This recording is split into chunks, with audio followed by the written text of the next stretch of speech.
This also solves the exchange degeneracy problem. It kind of seems clear that it solves it, but since we made such a fuss about it, let's see it in more detail. So in what sense it solves it? It solves it in the sense that you basically don't get degeneracy once you have this postulate. Before this postulate, for example, you had the two-electron state. You said, well, it could be this or it could be that, and which should I choose? If they're equivalent, we get into mistakes. So which one is the state of the two electrons? Now we seem to have an answer. It's the antisymmetric combination. The last part of the answer is to say, well, there should be just one antisymmetric combination.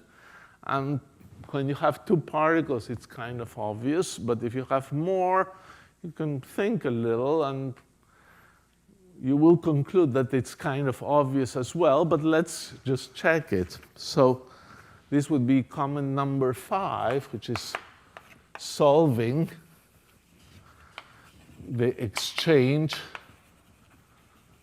degeneracy problem.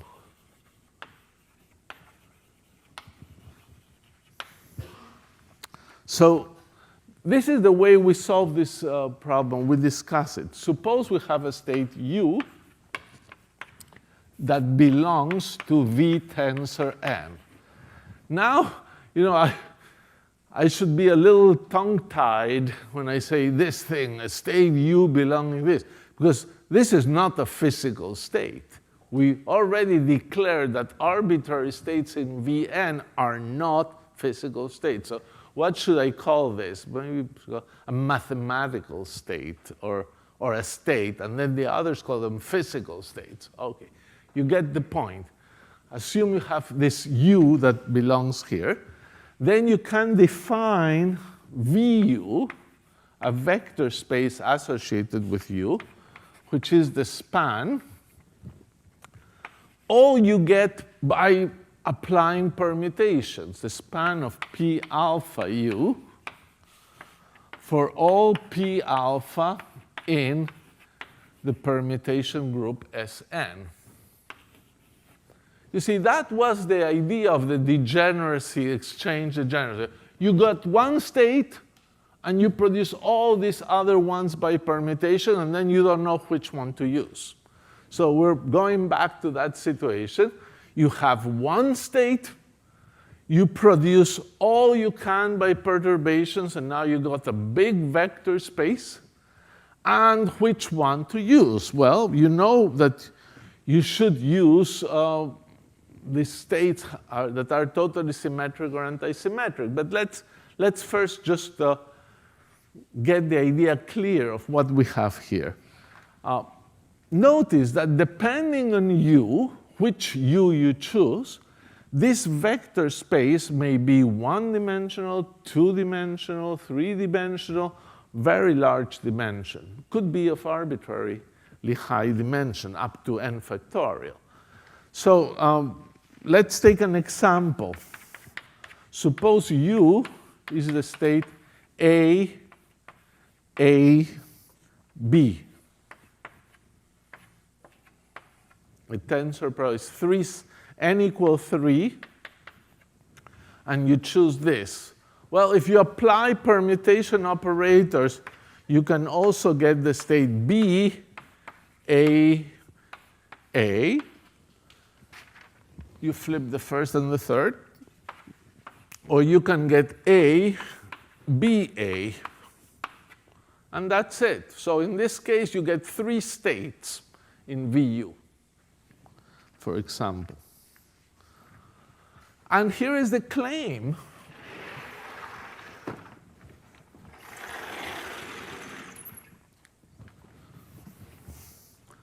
The claim is that there's just one state that is symmetric in VU. Apt claim. up to scale, VU contains at most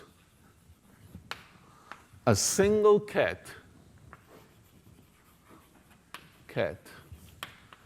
in sim NV and a single ket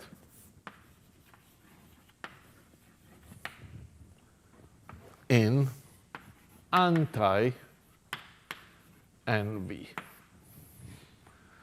That is the claim that we have solved the problem. Now there's one state. You produce the whole list of states by permutation, and there's just one. I said at most because sometimes in the case of anti, contains, I should say here actually, up to scale VU contains a single ket in S, and at most a single ket in anti-NV. For example, with the one we did up there, that example, if you wanted to produce a totally antisymmetric state, you would not be able to do it because of the A here. You cannot antisymmetrize with states A and A. If you have a state of 3 fermions, they must each be different, and then you antisymmetrize. You cannot antisymmetrize states that are the same. So that's the statement here. Let's say a couple of words about it. Okay. So the first thing we can say is that, yes, this is clear. You can get a state in sim NV by doing the symmetrizer acting in U. So it's clear you can get one state, and you can get a state in anti and on V by applying the anti-symmetrizer on U. And that is what you know. You can get those states directly. Now, it may happen that anti of V vanishes because in anti, when you apply A, you have some permutations with plus, some with minus, and there could be a cancellation. In this case, there would be a cancellation. In the symmetrized case, there's no cancellation possible. But so we'll see that. So here it is. The argument for not getting more is kind of simple. Let me go through it. It's almost kind of obvious. You could say, OK, I got one state applying the projector, so that's it. There's one state. Well, you could say, well, maybe somebody hands you another state, and then you would claim, oh, it must be the same as this one. So let's see that that is the case. Suppose psi is also in sim NV and belongs to VU. So it would be a claim that there's another state that is symmetric. So since it belongs to VU, psi would be the sum of C alphas times P alphas on U. What was VU was the span of this state. So if it's in that vector space, it would have to be in that space. But since psi is symmetric, psi is also equal to S psi by assumption, or S acting on C alpha P alpha U, which is psi. But the S comes in and multiplies the P alpha And you recall that S times P alpha is S. So you get this. How nice. If you get that, this is a state that is independent of alpha, so you get it out here, SU times sum over alpha of C alpha. So what have you proven? If you hand out another state that you claim is in the symmetric subspace, it is proportional to the one you obtain with the projector. There's no other state you can find. You're done with these things. So I want to make yet another comment, comment 6, and comment 7, and we'll be done. Comment 6 is a construction for fermions. It's a famous construction.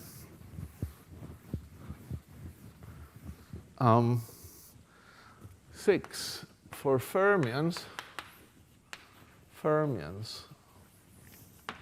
Suppose you have a state U this time, which is phi on one, chi on the second, and omega on the third.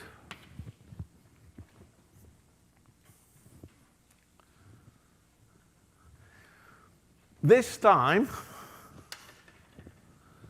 we have to build an antisymmetric state. So the state A on U, an antisymmetric projector, it is 1 over 6 sum over alpha, E alpha times the permutation P alpha acting on these states.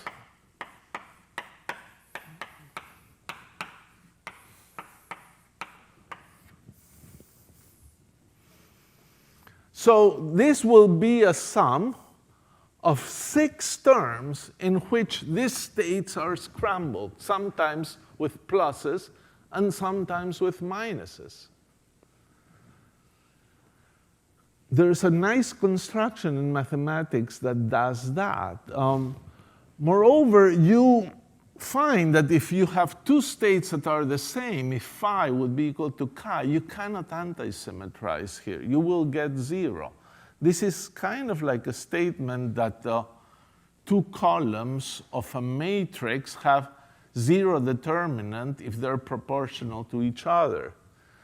So the claim is that this construction is nothing else than 1 over 3 factorial, the following determinant, in which the 3 states are written like that: phi, chi, omega, phi, chi, omega, and phi, chi, omega into the determinant. And then you'll put 1, 2, 3, 1, 2, 3, and 1, 2, 3. The determinant of the states written in that way. I would recommend anyone to just write it out. For 3 particles, you have all the 6 elements. Write them out, do the permutations, and check that this product produces that. You know, for example, that the determinant will produce this product along the diagonal with a plus sign, this and that with a plus sign, this and that with a plus sign, and then the others ones with a minus sign, but each one 3. So for example, this, that is the one in which you have the identity acting on the states. And the reason this works is a general formula. I will put it in the notes, but here I think I don't want to get into more of it. It's a general formula for determinants. that it's a well-known formula. If you have a permutation P alpha, remember permutation P alpha, alpha was supposed to be a list, alpha of 1, alpha of 2, up to alpha of n, which is a permutation of the list 1, 2, up to n.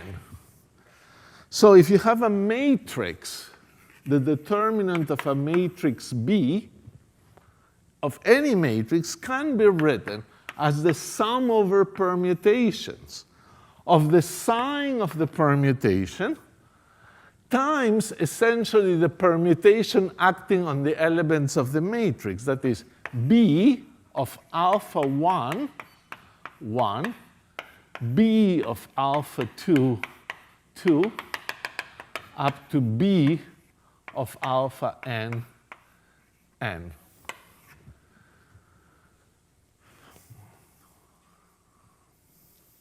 This is like saying in the matrix, you will select the alpha 1th element from the first column, the alpha 2 element from the second column, all of those, and multiply them. And that's the determinant. And that formula is the reason this is true. Because this sum of epsilons times p's really is the formula that calculates the determinant. You almost see the p here. The p is the thing that took the element 1, 1, 2, 2, and n, n, and replaced the 1 by alpha of 1, p of 2, and replace them that way. So I almost made the connection, but we probably need a few minutes to make sure you understand why it happened. Last comment, 7th, is occupation numbers.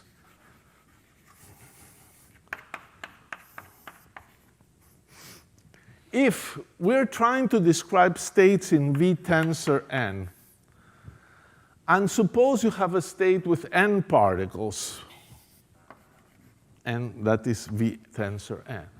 But suppose that the state, this vector space V, has a basis of basis vectors u1, u2, up to u infinity. It just goes on forever.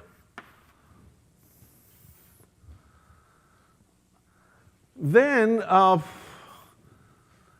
if you have that, then there is a way to think of all the states that you can build. And the way to think of them is as follows. You think of, you have the list the vectors here, u2 up to all those, and you imagine that little n1 particles are in this state. Little n2 particles are in this state, and it goes on like that. So you write your state with occupation numbers, n1, n2, n3. And what is that state? Well, there's n1 of this one. So you have u1 for the first particle up to u1 for the n1 particle. And then you have u2 for the next particle up to a u2, and you have n2 of those, and you have all the others, and then you must apply into it the symmetrization operator. But this is the list of states. This describes what you have. Symmetrizing is a lot of work, but listing the occupation numbers is really all there is to it, because the rest is a complicated algebraic manipulation of symmetrization. But now you know what you must symmetrize. You have n1 times the state 1, n2 times the state 2. When you have fermions, this is the same, except that the n1s, n2s, n3s can be 0 or 1. And finally, here, if it's a state of n particles, then n1 plus n2 plus all of those must add up to n, because you have n particles. So that brings us to the end of 806. Occupation numbers is where quantum field theory begins. you start constructing operators that build add particles and subtract particles. So it's a fitting place to end your undergraduate quantum mechanics education. I wish you all the best. I hope the course lived up to your expectations. It's an awesome responsibility to teach such an interesting course, and we try to do it well. And we wish that all of you have enjoyed this and have been motivated, and many of you will understand this subject one day better than your teachers, and will help move it forward. So take care, good luck, and see you soon. Bye.